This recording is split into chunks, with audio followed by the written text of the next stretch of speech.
মাৰ্ঘেৰিটা সাংবাদিক সংস্থাৰ দ্বিবিংশতিতম প্ৰতিষ্ঠা দিৱস। মাৰ্ঘেৰিটা সাংবাদিক সংস্থাৰ 22তম প্ৰতিষ্ঠা দিৱস আজি লিডুত উদযাপন কৰা হয়। লিডু কেন্দ্ৰীয় নামঘৰৰ সভাগৃহত আয়োজিত অনুষ্ঠানত পৌৰহিত্য কৰে মাৰ্ঘেৰিটা সাংবাদিক সংস্থাৰ সভাপতি ৰামপ্ৰসাদ আম্বেদকাৰে।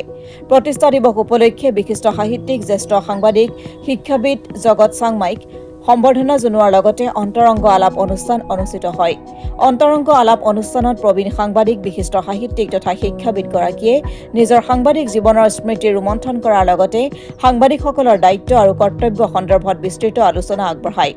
মাৰ্ঘেৰিটা সাংবাদিক সংস্থাৰ সম্পাদক ৰাণাজ্যোতি নেওগে উদ্দেশ্য ব্যাখ্যা কৰা অনুষ্ঠানত অখিল অসম ভোজপুৰী পৰিষদৰ কেন্দ্ৰীয় সভাপতি কৈলাশ কুমাৰ গুপ্তা, লিডু শাখা সাহিত্য সভাৰ প্ৰাক্তন সভাপতি চন্দ্ৰ গৌতম, শিল্পী ববিতা দাস চৌধুৰী, লিডু কলেজৰ অধ্যাপিকা দীপান্বিতা বিশ্বাস আদি কেইবাগৰাকীও বিশিষ্ট ব্যক্তি উপস্থিত থাকে।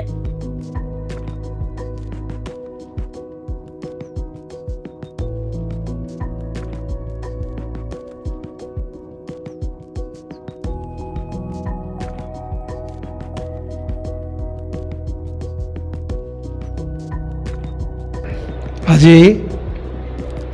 মই নিজকে ধন্য মানিছোঁ যে মাৰ্ঘেৰিটা সাংবাদিক সন্থাই তেখেতসকলৰ 22তম যি প্ৰতিষ্ঠা দিৱস, এই প্ৰতিষ্ঠা দিৱস উপলক্ষে আজি লিডুত এক বিশেষ অনুষ্ঠান অনুষ্ঠিত কৰিলে আৰু এই অনুষ্ঠানৰ লগত সংগতি ৰাখি বিশেষকৈ মই এই অঞ্চলৰ এগৰাকী জ্যেষ্ঠ সাংবাদিক হিচাপে মোৰ লগত এক অন্তৰংগ আলাপ অনুষ্ঠান অনুষ্ঠিত কৰিলে আৰু তাৰ বাবে মই সৰ্বপ্ৰথমে মাৰ্ঘেৰিটা সাংবাদিক সন্থাক মোৰ আন্তৰিক কৃতজ্ঞতা জ্ঞাপন কৰিছোঁ। এই অনুষ্ঠানৰ জৰিয়তে বিশেষকৈ আমাৰ এই মাৰ্ঘেৰিটা সাংবাদিক সন্থাৰ অন্তৰ্গত যিসকল সাংবাদিক বন্ধু আছে তাৰ ভিতৰত প্ৰায় 99 সংখ্যক সাংবাদিকেই হ'ল আমাৰ ডেকা সাংবাদিক। তেখেতসকলৰ কৰ্মজীৱন আৰু তেখেতসকলৰ এই ক্ষেত্ৰত সাংবাদিকতা যিটো জীৱনৰ ক্ষেত্ৰত আগবাঢ়ি যাবৰ কাৰণে যিখিনি বা ন্যূনতম যিখিনি তেখেতসকলৰ দায়িত্ব বা কৰ্তব্য আছে সেই সম্পৰ্কে আমাক দুআষাৰ ক'বলৈ দিয়াৰ বাবে মই মোৰ ফালৰ পৰা যিকণ পাৰোঁ তেখেতসকললৈ পৰামৰ্শ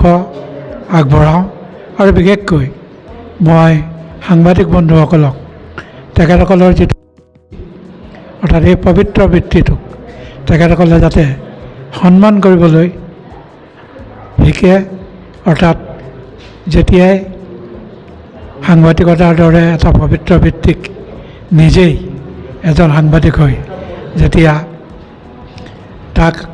সন্মান কৰিব, তেতিয়া সেই সন্মানৰ জৰিয়তে তেওঁ নিজেও সন্মানিত হোৱাৰ লগতে দেশৰ বা দহৰ হকে, ঠাইখনৰ হকে তেখেতে সেৱা আগবঢ়াবৰ কাৰণে বিশেষ ভূমিকা গ্ৰহণ কৰিব পাৰিব বুলি মোৰ বিশ্বাস হয়। মই ডেকা বন্ধুসকলক এই আহ্বান জনাইছোঁ আৰু সদুশেষত পুনৰবাৰ আমাৰ অতি অগ্ৰণী যিটো সাংবাদিক সন্থা অৰ্থাৎ মাৰ্ঘেৰিটা সাংবাদিক সন্থাৰ সমূহ বিষয়ববীয়া তথা সদস্যলৈ মোৰ আন্তৰিক ধন্যবাদ তথা কৃতজ্ঞতা জ্ঞাপন কৰি মই ইমানতে মাৰ্ঘেৰিটাৰ পৰা অৰুণ ভূঞা, ৰিপৰ্ট অসম টুডে।